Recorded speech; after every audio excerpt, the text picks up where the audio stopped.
Hey guys, welcome to the Aeroponic Tower channel. The towers are outside right now. I'm hoping they are able to stay out here and that the weather's gonna hold. Our last frost is actually not until after Mother's Day, but I wanted to give you guys a quick tour of what's growing on my aeroponic towers, hopefully to inspire you and give you ideas on what you can grow on yours. The first thing, you're gonna see some empty ports in mine. That's because I've been harvesting off of them a ton and I just haven't had time to refill the spots, but my seedlings are ready.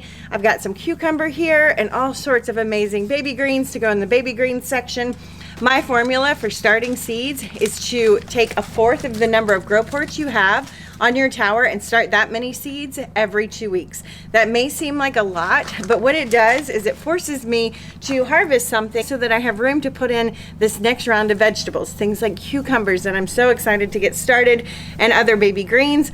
And that keeps me eating off of my towers every single day instead of relying on the grocery store. And that's what we want to do. This is clean, better than organic food, and it costs me about 25 cents to grow each one of these plants versus I saw a cucumber over $2 the other day. So food is very expensive right now, and we can grow it at home easily on our aeroponic towers. So I'm going to take you guys on a tour of one tower today, and that's my home tower, and just show you what you can grow on a home tower. I have an extension kit on this. I have another video I'll link below where I talk about that, but this allows me to grow 64 plants on this tower.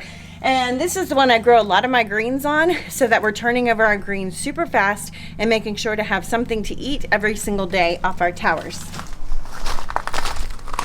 Okay, so up along the top here, I have a blend, and this is a bok choy here, and then I've got a few of these mustard blends. These are just a blend of different mustard greens that I really like. I like to add them to poke bowls and things like that. You can cook them however you like to eat mustards, and you always want to be growing the food that you actually eat on your tower. So these are things that we go through all the time that we really like to eat. I have several bunches of cilantro on here. I have some new baby greens that I just put in from those seedlings I showed you.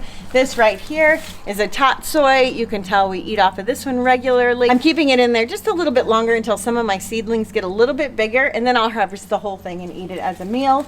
This is arugula. Arugula does amazing on the towers. It's also one of my favorite greens to grow in the baby section.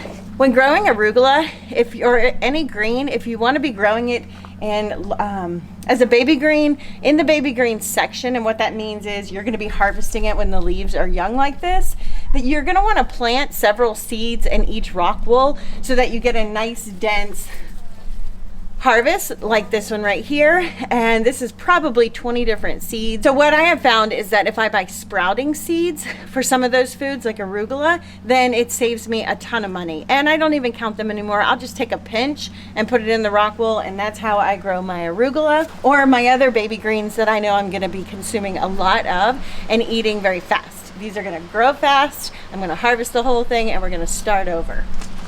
Over here, I have some celery. This one has 5 celery plants in it, so I'm actually going to be taking these apart and putting them in individual rock wools, just because I like to grow really big celery for juicing purposes. But this is celery, and a lot of times I use my baby greens section of my tower as a nursery, and that's what this is. It's just sitting in here as the nursery section until it gets to the right size, which it is right now, and then I have time so I can deal with it, break it apart, and then I will move them to some of the net pot sections or the grow port sections that are made for larger plants. I also have a parsley plant here, a pepper plant, a bunch of kale. On this side, I have some Thai basil. These are collard greens. And towards the bottom here, this is a kohlrabi. This is a purple kohlrabi. It's in the cabbage family. This is a cauliflower, collard green. All right, and here you can see some kale that I've eaten off of quite a bit. Lots of Swiss chard that actually needs to be thinned. This right here is wanting to go to seed. When it starts to do that, it's wanting to produce a flower, and it's because I've eaten off of this so much and it's so jammed up that it's stressed. So I'm actually going to harvest all of this and we'll juice it, or I will thin it down to one plant. That's an option too, depending on if I have Swiss chard anywhere else. This is a cabbage. If you're growing cabbage on your aeroponic tower garden, it's best to choose short season or early season varieties. This is a Jersey Wakefield, I believe, which is an early cabbage, and that means it's going to turn into a cabbage head much faster than some other varieties. Down towards the bottom, I have a green bean. I have some more, I'm not sure what kind of greens down there. This is a pepper plant. I'm pretty sure that's a jalapeno pepper plant that's growing up through here. I have some regular basil. We have watercress. Watercress does amazing. That one's also getting to its peak too, so I'll probably harvest that and most of the Swiss chard for my next green juice. Here I have some broccoli baby greens just to add to salads. This is cilantro, so there's a cilantro plant over on this side. I have some red romaine, some salanova, sweet crisp lettuce, some more bok choy blends with mustards. I like to mix a bunch of seeds together and just make these bunches of different greens that are usually bok choys, mustards, all those things. More red romaine. This is a, I believe, water spinach plant. And I think that's it for this side. Let's check out the other side. All right, and along the top here, I just put these baby green salad mixes in. Those are gonna be amazing. More mustard greens. I told you I love this bunch of just bok choys and mustards. This is a standard bok choy.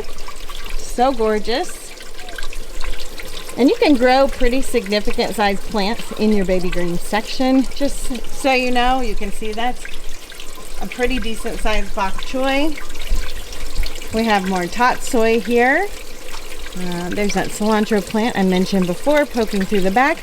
A giant Swiss chard. This one is also almost ready to be harvested, and I don't like mine to get super big on the tower, so at about 2 months I harvest the whole thing, just because this can get so big and the roots can be so cumbersome. It's just not worth keeping in your tower because it takes up too many nutrients.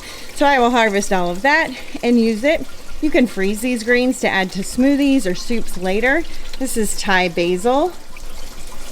And we already mentioned this one right here, which is collards, and we've made it full circle. So you can see just how many plants you can grow on a home unit tower garden. This is so much food that I don't have to buy at the grocery store. I hope this inspires you to grow some of your own food.